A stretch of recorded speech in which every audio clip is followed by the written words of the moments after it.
Hi there, I'm meteorologist Robert Spetta. A lot of you have been asking about this area just towards the south of Guam. Could it develop heading in the next week? And what does this mean for the Philippines? Let's break this down in today's Western Pacific weather update. Of course, just a reminder, if you want more of these updates, check out our Facebook, Twitter, westernpacificweather.com as well. A lot of our information that we post can be found there. Now, this is the area in question. There's Guam. It's way out here towards the south and east of Guam. Still a broad, unorganized circulation, to be quite frank with you. It's very early on in this storm system's lifespan. What does that mean? There's a lot of uncertainty, to be quite honest. I know you're sick of hearing that, but we need a low-level circulation that's tight so the models can grab onto it and we kind of get an idea of the timing of the formation of this. If it forms earlier, higher chance of this running west. If it takes its time to develop, this could actually turn towards the north. But broad circulation here, you can even see it here on the satellite imagery. It's right in there, but the overall pattern kind of wrapped up with the ITCZ here. That's all going to try to develop and pull towards the west. If this also develops a little bit tighter further south, then it could be a west runner. And I think that's kind of the scenario we have in the setup here. This moving south of Guam, maybe heading out towards the Philippine Sea. Once it gets in that area, it could develop stronger. We know that Philippine Sea effect. Guidance from the ECMWF showing you right here where the storm system could head as it heads off in that westerly direction with high pressure dominating towards the north, keeping things dry out there from Guam. Now, Guam, you're not out of the woods, though. What if this does develop and pulls a little bit further towards the north? It could interact with the high pressure coming in from the north. You can see the front right there, squeeze up those winds and get them pretty tight for you and thus increase your winds. But at least at this time with that high pressure area there, remember these storm systems, they're like water, right? You've heard me say this a million times. They want to run downhill. And this is a valley, that's a mountain. Water's not going to want to flow uphill. It makes that chance for recurving less likely. Unless this does take its time in developing. You see that front diving right here? The slower this goes, this front right here deteriorate that high pressure ridge and cause it to hook north.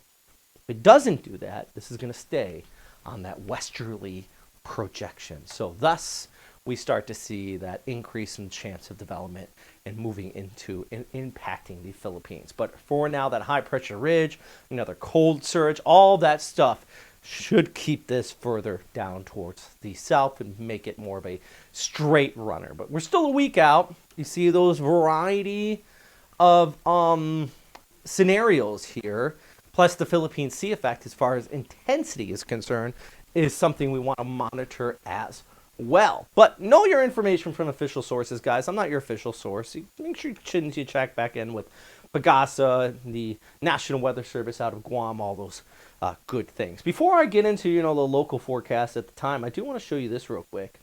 And that is the spaghetti plots. Of course, the long-range ensembles, which are great for this scenario because it does show you, some of the ensembles with the GFS trying to pull this more of a straight runner, pulls it out right there. That's where the operational models are picking up on. But I step back, some of these do develop much later and it gets hooked by that front, and see how it turns towards the north. That would be the best scenario. If it stayed south of Guam, turn north out to sea.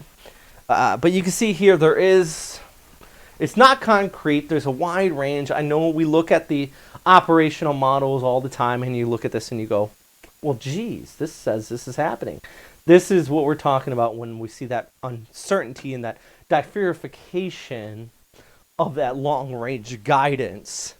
I can tell you right now, though, the further south this does develop, the higher chance that it's going to be a west runner, and it looks more and more like that right now. All right, so northeasterly winds, relatively dry across Luzon here today. Temperatures into the 30s. Baguio at 33. Siargao, you're down towards the south. I skimmed right over you there. Do want to mention Tacloban as well.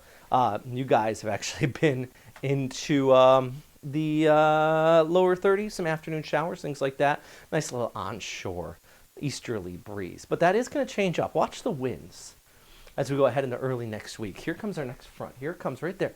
Right here, 1 second. We're going to get there. Sunday, there it is. Those increase in the winds by Monday over towards Tuesday. And that slams into the tropics, almost forms a shear line up here by Monday evening.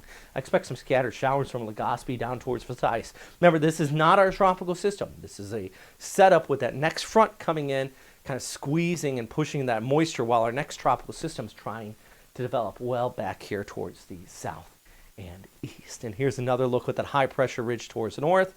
Here comes a storm forming south of Guam, kicking off there, and there's that front. These are all the combinations coming together.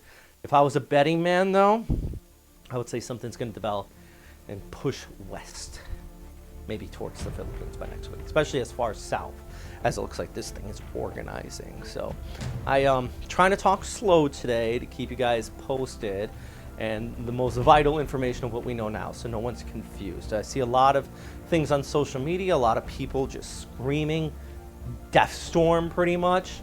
They're comparing it to Yolanda or Odette.